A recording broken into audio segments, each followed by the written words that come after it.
एक बार की बात है, कुछ साइंटिस्ट ने मिलकर के एक बहुत ही इंटरेस्टिंग एक्सपेरिमेंट किया। उन्होंने क्या किया कि एक बहुत बड़ा सा पिंजरा लिया, उसके अंदर 5 बंदरों को रख दिया और वहां पर एक सीढ़ी लगा दी। उस सीढ़ी के टॉप पर कुछ केले रख दी।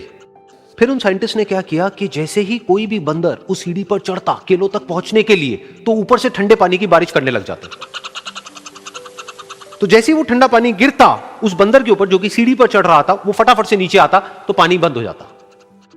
फिर दोबारा से कोई और बंदर उस सीढ़ी पर चढ़ता उन केलों तक पहुंचने के लिए, दोबारा से यही होता। दोबारा से ऊपर से ठंडे पानी की बारिश होती, वो बंदर जैसे ही नीचे आता दोबारा से बारिश बंद हो जाती। तो बंदरों ने इसका मतलब यह निकाला कि जैसे ही कोई भी सीढ़ी पर चढ़ता है तो ऊपर से ठंडा पानी गिरता है। फिर उसके बाद में जैसे ही कोई भी बंदर उस सीढ़ी पर चढ़ने की कोशिश भी करता तो बाकी के बंदर सब इकट्ठे होकर के उसको पकड़ते, उसको मारते, उसको पीटते और उसको नीचे गिरा देते। फिर दोबारा कोई कोशिश करता, दोबारा उसके साथ भी ऐसा ही होता। फिर उन साइंटिस्ट ने क्या किया कि उन 5 बंदरों में से एक बंदर को उस पिंजरे में से निकाला और उसकी जगह एक नए बंदर को उस पिंजरे के अंदर डाल दिया। अब उस बंदर को नहीं पता था कि यहां पर क्या खेल चल रहा है। उसको जैसे ही सीढ़ी के ऊपर वो केले नजर आए, वो फटाफट से उस सीढ़ी के ऊपर चढ़ने लगा। अब की बार साइंटिस्ट ने कोई बारिश नहीं करी, लेकिन फिर भी जो बाकी के बंदर थे उन्होंने इसको पकड़ा, सीढ़ी से नीचे उतारा और मारने पीटने लग गए। इस बंदर को समझ नहीं आया कि मेरे को क्यों मारा जा रहा है, तो उसने दोबारा कोशिश करी। जैसे ही उसने दोबारा कोशिश करी, दोबारा से उन 4 बंदरों ने वही किया। तो अब इस नए बंदर के दिमाग में क्या बैठ गया कि सीढ़ी पर चढ़ना मना है, अगर सीढ़ी पर चढ़ते हैं तो मार पड़ती है। उस सीढ़ी पर चढ़ना क्यों मना है और क्यों मार पड़ती है वो उसको नहीं पता था, बट उसके दिमाग में यह बैठ गया कि इस सीढ़ी पर नहीं चढ़ना है, ना किसी को चढ़ने देना है।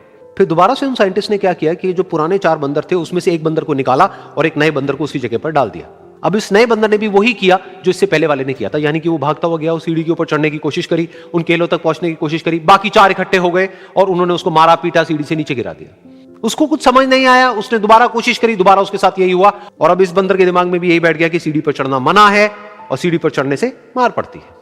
फिर साइंटिस्ट ने एक एक करके जो पुराने 3 बंदर बचे हुए थे उसमें से भी एक एक करके उन बंदरों को निकाला और उनकी जगह पर 3 नए बंदर आ गए।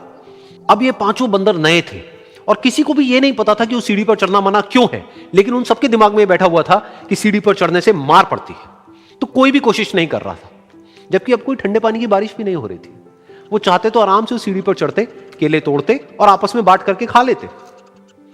बिल्कुल ऐसा ही हम लोगों के साथ भी होता है, यानी कि इंसानों के साथ भी होता है। हजारों साल पहले कोई प्रथा बनी होती है, कोई रीति रिवाज होता है जिसके पीछे कोई ना कोई वजह होती है, लेकिन वो वजह खत्म होने के बाद भी वो प्रथा चलती रहती है, वो रीति रिवाज चलते ही रहते हैं।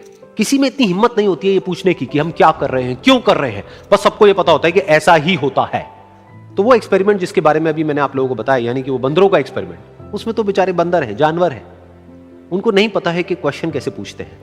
लेकिन अगर हम इंसान होने के बावजूद भी क्वेश्चन ना करें तो हमारे में और जानवरों में क्या फर्क है, सोचिए।